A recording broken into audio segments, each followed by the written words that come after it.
As I understand, Mr. Prime Minister is happy to take your questions. Yes. Other questions in the audience? As you think about it, maybe I start out. You mentioned at the outset the importance of new media and IT for the spread of information, for transparency, and for the fostering of the democratic movement in your country. We have seen this in other places. We have also seen that by means of information technology, social momenta of a bad kind have developed under the fake news agenda. So the question for you is, how do you want to deal with this as a ruler? There are countries that deal with it in a very restrictive manner. Don't want to mention examples. And this is obviously not the ideal way to balance the technological potential and the transparency with the potential of abuse and bad movements in this sector. Thank you very much for that question. You know, to be honest, recently we were discussing this topic of fake news with the leaders from worldwide in Davos, and all we accepted that we have no idea what to do with this problem. But you know, for countries like Armenia, with young democracy, I think the protection of right of expression and free speech is more important than to try to protect government from fake news. You know, I would be honest, fake news now is a very big problem for all government of all countries, and for our government and for me personally too, because we have now in Armenian social media a huge amount of fake news about me personally, about my family, about my government, about our political team, about current situation in Armenia. But you know, it would be very wrong temptation for us to try to use our authority to restrict any kind of right of expression in order to prevent our audience from fake news. I think that the better way to do that is the same, education. I think this situation, many people now see what's going on. I'm not sure what part of people understand the importance of problem of fake news. What part of people don't understand? But I think in the process, people will gain ability to differentiate fake news from real news, and I think it should be done like that, through the experience, through the education, through the informational education, through technological education, and of course I think researchers will think about the technologies that will protect society from fake news without restricting right of expression and free speech. Thank you. Thank you very much. I'm happy that you say this in this place at a University of Applied Science, because I think we all agree our understanding about the role of research in education or research-based education as such is, of course, that this research leads to new things and maybe discoveries and maybe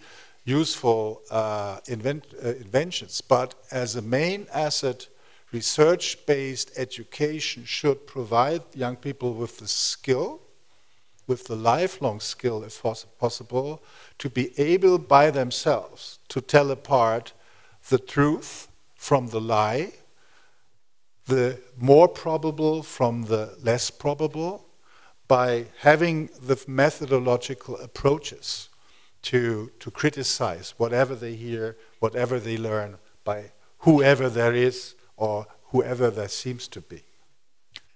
Further questions? You mentioned also the Davos Conference, World Economic Forum, and in the beforehand, the risk report was published, raising issues like you've mentioned, digitization, but also climate change. Now, I'm aware that Armenia is not only a beautiful country, has a rich culture, but also has some impacts of natural hazards especially. Do you see connections of the topic of climate change and also digitization and all the new technologies as an opportunity also to create markets in economy? Thank you. Yes, of course, because, you know, many people perceive new technologies as enemies for environment and for protection of environment. But it can be this perception has a part of truth. But on the other side, new technologies allow us to solve the environmental issues. And to be honest, thanks to new technologies, now we are aware about the scale of the issue of climate change and environmental issue, etc. In Armenia, to be honest, we have the huge problem of recycling the garbage, and now we are searching for investment on that field because we need to clean up our country because unfortunately we have no recycling technologies in our country implemented. And the other issue is to increase the demands from the mining sector in our country, because unfortunately our environment was hugely damaged from mining sector, and now we are going to increase and establish very high standards on environment and very high environmental standards on mining sector, and we hope that we will be able to do that with help of technologies. And it's very important not only implement and create and establish standard, but to have control on implementation process, and for that also new technologies would be very useful. Thank you. I think I can allow one more question because that's what the schedule dictates. Yes, please. Wait for the... Are Western languages. Excuse me, could you repeat? Yes, of course. I assume that until 30 years ago, everybody had to learn Russian as a first foreign language at school. How far spread are Western languages like English in your country? You know, actually we have many schools where children study Russian, English, French, German. In Armenia, we have 200 schools with the German language in the education program. I think that we will have a little more, or no, we have Russian language in all our schools, but we have other languages in all our schools too. I mean, we have 200 schools with German language, maybe more with English, French. We have now some schools with Chinese, with Iranian language, with Georgian language, and it is, you know, it is very important task for New Armenia. I announced that the citizens of contemporary Armenia should know at least 3 foreign languages. And I think it is our strategy to have more and more people with more and more language knowledges. Thank you. I think we could dream of such a situation here in our country.